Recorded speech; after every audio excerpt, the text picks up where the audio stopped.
DM मस्तो तो अपने ऊपर एडिशनल डीएम इतना लूट गई हूँ मैं मन हंस रहे हैं मेरे पर मजाक बना के रख दिया है औरतों का। बदरक पुलिस ने काम नहीं करना यहाँ किसी को सिर्फ मिठाइयाँ खाना है सिर्फ करप्शन चलता है यहाँ किसी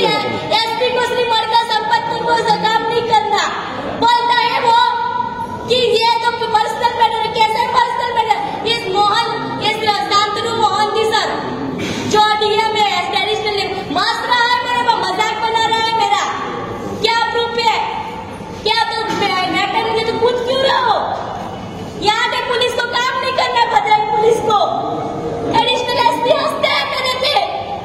2 महीने से परेशान हूँ बच्चा मेरा मैं रोड पे आ गई हूँ क्या पता तकलीफ क्या होती है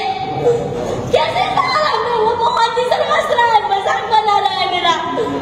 तकलीफ है उस सर ने बोला उसको मोहन जी सर को एडिशनल डीएम को पता चले इंसान का मजाक कैसे बनता है